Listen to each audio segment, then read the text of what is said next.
Bienvenue à tous dans cette nouvelle vidéo. On se retrouve pour la deuxième seconde analyse du coup de ce dimanche 21 août 2022 sur les Pokémon de la septième génération.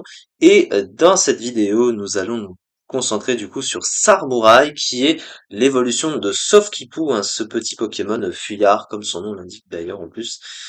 Du coup, alors qu'est-ce que c'est en stratégie? Il possède un double type insecte-eau.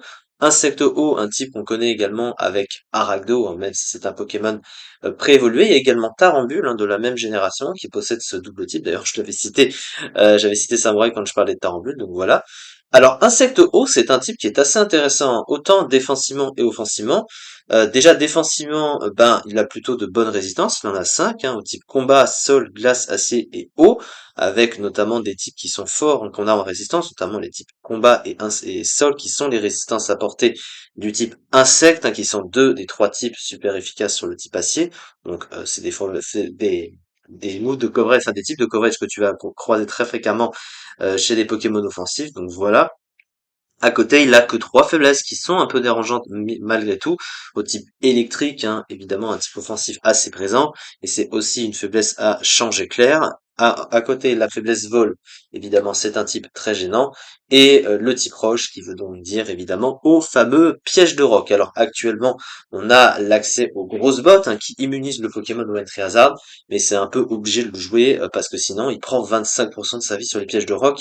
Et par rapport à autre chose qu'on va citer juste après, c'est très important qu'il ait les grosses bottes. Alors son talent, c'est un talent, on va dire signature. Alors sa prévôt possède le même talent, je crois, mais il a juste un autre nom qui s'appelle Escampette, je crois, hein. Oui, c'est la même chose, mais c'est juste un autre nom. Et du coup, bah, Golisopod, donc Samouraï, possède Emergency Exit en anglais. En français, ça s'appelle repli tactique. Alors, en gros, qu'est-ce que ça fait? Eh bien, s'il tombe à la moitié de sa barre de vie, il va tout simplement quitter le terrain, comme ça le ferait avec, par exemple, le demi-tour. Ça veut dire que tu tapes le Pokémon, tu pars, et tu as un tour gratuit sur l'adversaire, parce que quand tu pars, bah, l'adversaire peut pas t'attaquer à ce moment-là, c'est comme si tu étais plus sur le terrain. Donc, du coup, c'est un petit peu le même effet, sauf qu'il faut que tu sois à la moitié de ta barre de vie pour que ce talent soit appliqué. C'est un talent utile dans les faits, mais il est difficilement utilisable avec ce genre de Pokémon, et c'est relié aux statistiques, vous allez comprendre pourquoi. Alors justement, on va s'intéresser à ces fameuses statistiques de ce cher Pokémon. Alors, qu'est-ce qu'il a? Donc déjà, il a une bonne base d'attaque, donc ce qui le rend assez puissant. Il a 125 en attaque, avec une grosse défense de 140, et même une défense spéciale tout à fait convenable de 90, pour une base PV moyenne, mais globalement, ça reste un bulk solide, hein, 75 de PV, donc il est assez difficile à affaiblir, malgré tout, même si son talent le force à partir, hein, s'il tombe à la moitié de sa barre de vie.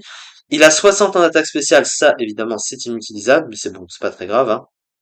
Mais le gros problème en fait c'est surtout sa vitesse qui n'est que de 40. 40 de vitesse relié à son talent, ça nerfe le Pokémon au lieu de le rendre justement utilisable en stratégie.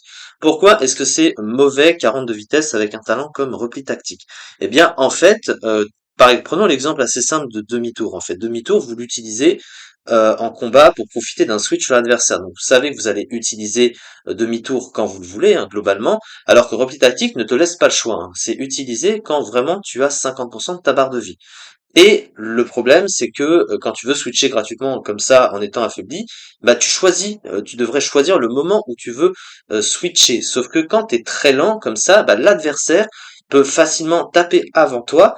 Et du coup, bah, il sait forcément quel talent tu vas utiliser, et il va pouvoir te tuer avant, enfin pas te tuer, mais t'affaiblir suffisamment avant que toi tu puisses agir, et du coup c'est l'adversaire qui va te forcer à partir plutôt que toi tu saches quand tu vas partir et quand tu vas vouloir utiliser ce talent. Et à cause de cette très mauvaise vitesse qui du coup te pénalise énormément. D'autre part, il y a la fameuse faiblesse au piège de roc. Alors évidemment, t'as les grosses bottes aujourd'hui, ce qui est mieux, mais ça ne change rien au fait que le talent soit difficile à exploiter parce qu'il est quand même trop lent, malgré, au moins ça lui retire un petit défaut, les grosses bottes, mais c'est quand même trop lent. S'il était beaucoup plus rapide, ce serait beaucoup plus simple parce il pourrait déjà taper avant l'adversaire, donc il attaquerait, enfin, il pourrait agir avant l'adversaire, et du coup, bah, il aurait une efficacité avant de pouvoir partir, tandis que là, bah, il suffit que l'adversaire, déjà, il peut difficilement venir sur un Pokémon parce qu'il va se faire déjà affaiblir et derrière, bah, l'adversaire aura juste à avoir un Pokémon qui puisse faire des dégâts suffisants et il va quitter le terrain, il n'aura pas fait grand-chose parce qu'il aura été trop lent pour pouvoir agir. Et ben, en fait, l'adversaire peut clairement en profiter donc de ce genre de stratégie, donc c'est vraiment pas viable hein, avec ce genre de vitesse. Alors, concernant le move pool, il a un excellent move pool offensif, ce Pokémon, ce qui est très bon, hein, évidemment. Alors, sur le plan des stats, il a déjà une excellente priorité stabée, il a Escarmouche, qui ne fonctionne que le premier tour, hein, quand il rentre sur le terrain, donc il peut toujours partir du coup et revenir et il pourra refaire ses priorités, qui a quand même 90 de puissance, donc avec le stab 135, une bonne priorité stabée, même si une priorité de type insecte, c'est pas la meilleure priorité offensive du jeu, ça reste bloqué calqué sur un bon stab, donc ça c'est plutôt un stab, enfin je veux dire sur une puissance offensive de stade assez bonne. Sur le plan du type eau, il possède notamment l'accès à liquidation, donc Aqua Breach. Il a accès à Aqua Jet, stabé, donc qui est une priorité qui permet de pallier à sa lenteur, même si bon, ça fait pas toujours beaucoup de dégâts, ça reste toujours ça. À côté, il a un coverage plutôt bon, il a Close Combat, Tunnelier, donc deux moves super efficaces sur le type acier, donc ça c'est vraiment plutôt bon. Euh, Ensuite, il a accès, alors sur le plan du soutien, à Dance Slam, notamment un Dance Slam qui lui permet de booster son attaque de 2 crans. Le problème, voilà, c'est encore sa vitesse. Ça veut dire que, bah, même si jamais il veut ce setup, il va déjà souvent le faire après l'adversaire, mais si c'est un Pokémon assez puissant pour pouvoir l'affaiblir et le faire partir, bah, il se boostera, mais derrière, il va partir du terrain, il va retirer son boost d'attaque, à +2. Et du coup derrière quand il va revenir, ben il sera trop affaibli et derrière ben il va avoir du mal à se replacer parce qu'il sera toujours trop lent et trop affaibli pour être utile.